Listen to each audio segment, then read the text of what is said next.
जय श्री कृष्ण। राधे राधे। आज हम सुनेंगे सावन मास कथा के 8वें अध्याय की कथा। बोलिए शंकर भगवान की जय हो, माता पार्वती की जय हो। महादेव जी कहते हैं, हे देवी, इस प्रकार विधि पूर्वक स्नान करके समुद्र को अर्घ्य दें। गंध, पुष्प, वस्त्र और चंदन आदि से पूजा करें और उसके बाद तर्पण करके भगवान कपर्दी के समीप जाएं और उनकी पुष्प, धूप, गंध और वस्त्र के द्वारा भक्ति पूर्वक पूजा करें।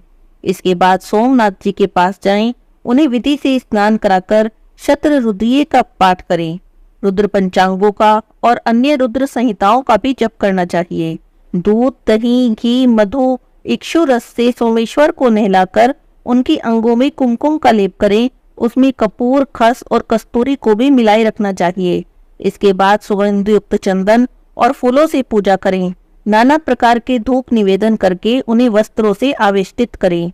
उसके बाद उत्तम नैवेद्य अर्पण करें और अपनी इच्छा के अनुसार स्तुति करें। प्रणाम करके गीत, वाद्य आदि का आयोजन करें। धर्म कथा को सुने और भगवान की परिक्रमा करें। उसके बाद ब्राह्मणों को, तपस्वियों को, दीनों को, भिक्षुकों को अपनी शक्ति के अनुसार दान दें और उस दिन उपवास करना चाहिए। जिस दिन पहले पहल मनुष्य सोमनाथ जी का दर्शन करे, उस तिथि को 1 वर्ष तक भक्ति पूर्वक उपवास करे। ऐसा करके मनुष्य अपने जन्म का फल प्राप्त कर लेता है, माता और पिता के कुल का उद्धार कर देता है। सोमनाथ जी का दर्शन करने से सब पापों का नाश हो जाता है। अतः 7 जन्मों तक कभी भी दुख, दारिद्र्य या दुर्भाग्य की प्राप्ति नहीं होती। सोमनाथ जी के प्रति भक्ति बढ़ती है। पहले दूध से स्नान कराकर फिर जल से स्नान कराना चाहिए।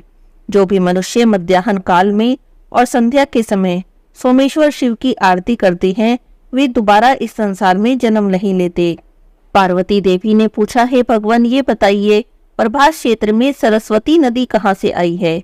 तब महादेव जी बोले, हे देवी सुनो, हरिणी, वज्रिणी, न्यंको, कपिला और सरस्वती, इन 5 स्तोत्रों से युक्त सरस्वती नदी इस क्षेत्र में प्रवाहित होती है। एक समय देवादिदेव भगवान विष्णु ने सरस्वती से कहा, हे कल्याणी, तुम पश्चिम दिशा में क्षार समुद्र के समीप जाओ और बड़वानल को वहीं पर ले जाकर डाल दो। इससे सब देवता निर्भय हो जाएंगे। तब सरस्वती बोली कि मैं स्वतंत्र नहीं, मेरे पिता विद्यमान हैं। मैं उनकी आज्ञाकारिणी पुत्री हूँ। ब्रह्मचर्य व्रत का पालन करने वाली कुमारी हूँ। पिता की आज्ञा के बिना एक पग भी कहीं नहीं जाऊंगी। तब भगवान विष्णु ने ब्रह्मा जी के पास जाकर कहा, हे देवेश्वर, आप देवताओं को यह कार्य सिद्ध करें। उनके ऐसा कहने पर ब्रह्मा जी अपनी कुमारी कन्या से बोले, हे देवी, तुम भय से व्याकुल उन सभी देवताओं की रक्षा करो।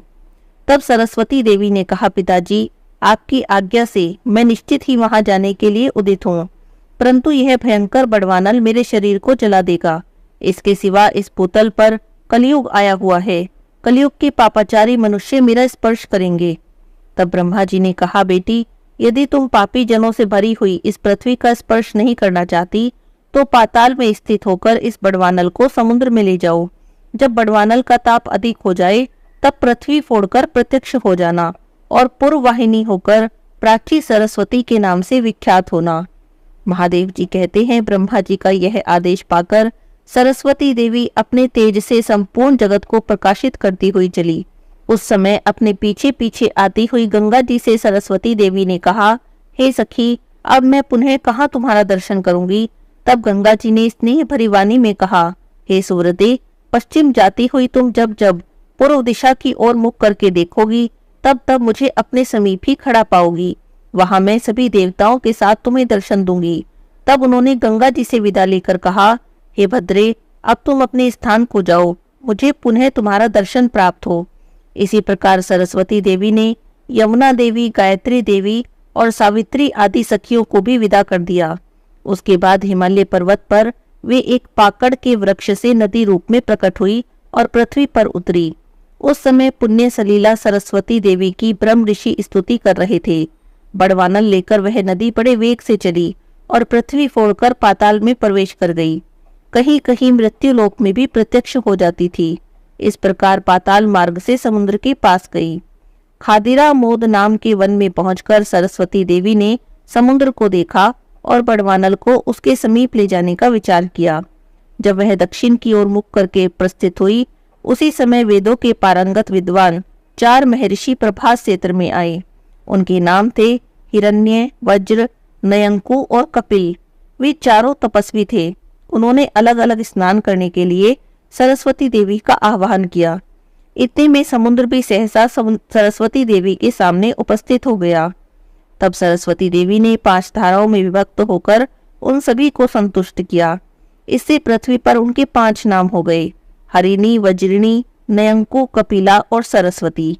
यह पंच स्तोत्रा सरस्वती अपने भीतर जलपान और स्नान करने से मनुष्य के 5 महापातकों का नाश करती है।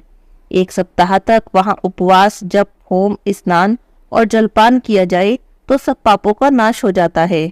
सरस्वती देवी अपने भीतर आचमन और स्नान करने वाले मनुष्य की घोर ब्रह्म हत्या तथा कपिला मदिरा पान रूप महापातक का नाश करती है।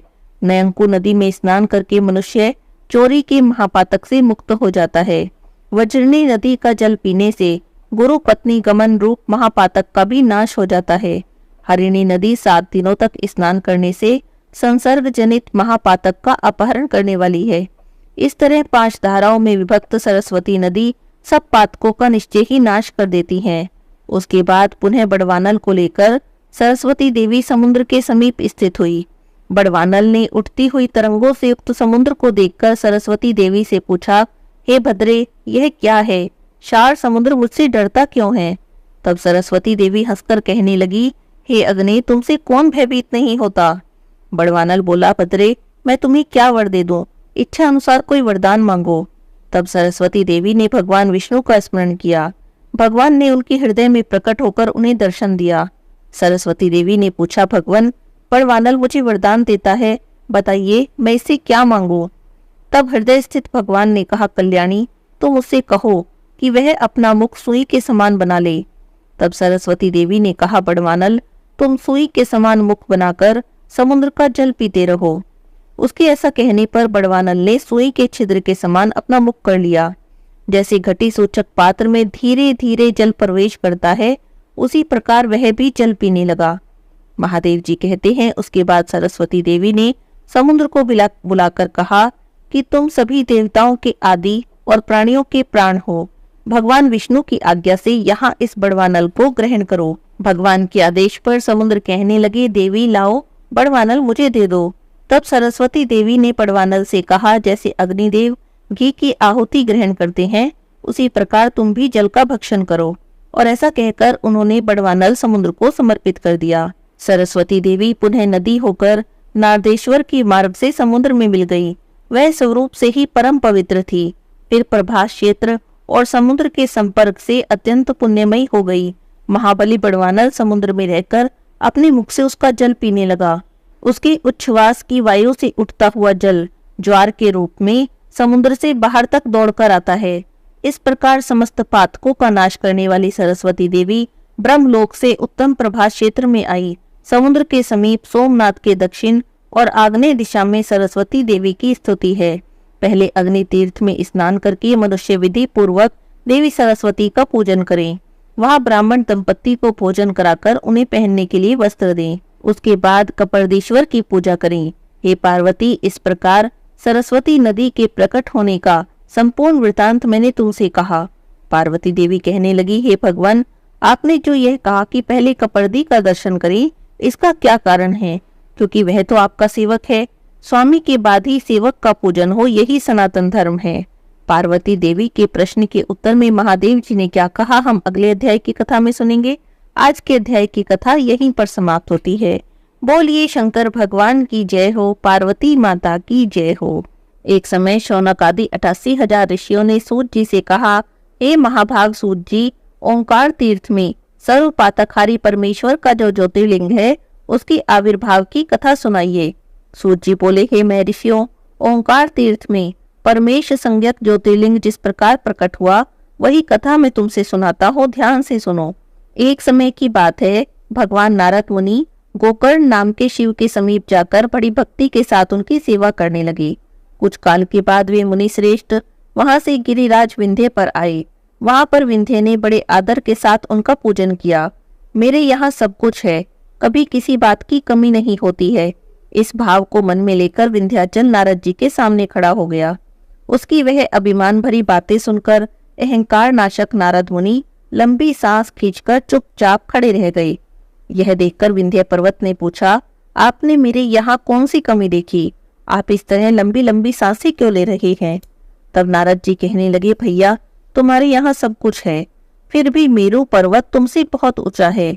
उसके शिखर का विभाग देवताओं के लोक में भी पहुंचा हुआ है, किंतु तुम्हारे शिखर का भाग वहां कभी नहीं पहुंच सकता। सूत जी कहते हैं, ऐसा कहकर नारद जी वहां जिस तरह आए थे उसी तरह चले गए। परंतु विंध्य पर्वत मेरे जीवन आदि को धिक्कार है, ऐसा सोचता हुआ मन ही मन संतप्त रहने लगा। अच्छा, अब मैं विश्वनाथ भगवान शंभु की आराधना पूर्वक तपस्या करूंगा, ऐसा मन में निश्चय करके वह भगवान शंकर की शरण में गया। उसके बाद जहाँ साक्षात ओंकार की स्थिति है वहां प्रसन्नता से जाकर उसने भगवान शिव की पार्थिव मूर्ति बनाई और 6 महीने तक निरंतर शंभु की आराधना करके शिव के ध्यान में तत्पर हो वह अपनी तपस्या के स्थान से हिला तक नहीं। विंध्याचल की ऐसी कठोर तपस्या देखकर पार्वती पति भगवान शिव प्रसन्न हो गए। उन्होंने विंध्याचल को अपना वह स्वरूप दिखाया जो योगियों के लिए दिव्य दुर्लभ होता है।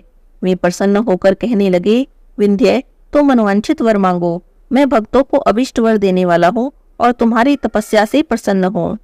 तब विंध्य ने कहा, हे देवेश्वर शंभु, आप सदा ही भक्त वत्सल हैं। यदि आप मुझ पर प्रसन्न हैं तो मुझे वह अभिष्ट बुद्धि प्रदान करें जो अपने कार्य को सिद्ध करने वाली हो। भगवान शंभु ने उसे वह उत्तम वर दे दिया और कहने लगे, पर्वतराज विंध्य, तुम जैसा चाहो वैसा करो। इसी समय देवता और निर्मल अंतःकरण वाले ऋषि वहां आए और शंकर जी की पूजा करके कहने लगे, हे प्रभु, आप यहीं पर स्थिर रूप से निवास करें। देवताओं की बातें सुनकर परमेश्वर शिव प्रसन्न हो गए और लोगों को सुख देने के लिए उन्होंने वैसा ही किया। वहां जो एक ही ओंकार लिंग था वह 2 स्वरूपों में विभक्त हो गया। प्रणव में जो सदाशिव थे वे ओंकार नाम से विख्यात हुए और पार्थिव मूर्ति में जो शिव ज्योति प्रतिष्ठित हुई उनकी परमेश्वर संज्ञा हुई। परमेश्वर को ही अमलेश्वर भी कहा जाता है। इसी प्रकार ओंकार और परमेश्वर ये दोनों शिवलिंग भक्तों को अभिष्ट फल प्रदान करने वाले हैं। उस समय देवताओं ने, ऋषियों ने उन दोनों लिंगों की पूजा की और भगवान शिव को संतुष्ट करके अनेक वरदान प्राप्त किए। सभी देवी देवता अपने स्थान को चले गए और विंध्याचल भी अधिक प्रसन्नता का अनुभव करने लगा। उसने अपने अभिष्ट कार्य को सिद्ध किया और मानसिक परिताप को त्याग दिया। जो भी मनुष्य भगवान शंकर का पूजन करता है और यहाँ आकर भगवान ओंकारेश्वर के दर्शन करता है वह फिर से माता के गर्भ में नहीं आता और अपने अभिष्ट फल को प्राप्त कर लेता है, इसमें कोई भी संशय नहीं। सूत जी कहते हैं, हे ऋषियों, एक समय युवनाशव नाम के एक राजा हुए। ये बहुत ही धार्मिक प्रवृत्ति थे, लेकिन इनके कोई भी संतान नहीं थी। बहुत समय तक ये संतानहीन रहे। संतानहीन होने के कारण इन्होंने अपना राज्य मंत्रियों को सौंप दिया और खुद तपस्या करने वन में चले गए। तपस्या करते हुए उन्हें एक दिन रात्रि के समय तेज प्यास लगी। पानी की खोज में इधर उधर भटकने लगे। इसी को खोजते हुए वे च्यवन ऋषि के आश्रम पर पहुंचे और वहां पर उन्होंने कलश में रखा हुआ जल देखा और उसे पी लिया। इस जल को च्यवन ऋषि ने राजा युवनाशव के पुत्र प्राप्ति के उद्देश्य से अभिमंत्रित करके रखा था। बाद में जब च्यवन ऋषि को इस बात का पता चला तो उन्होंने राजा से कहा, यह जल जिसे आपने पी लिया है आपके पुत्र प्राप्ति के उद्देश्य से ही अभिमंत्रित किया गया था। इस जल को पीने से महाबलवान और तपोबल से युक्त धर्मपारायण पुत्र का जन्म हो, इस संकल्प से इस जल का संस्कार किया गया था। इस जल को पीने के कारण आप गर्भवान हो जाएंगे और आपसे इंद्र के समान एक तेजस्वी बालक उत्पन्न होगा।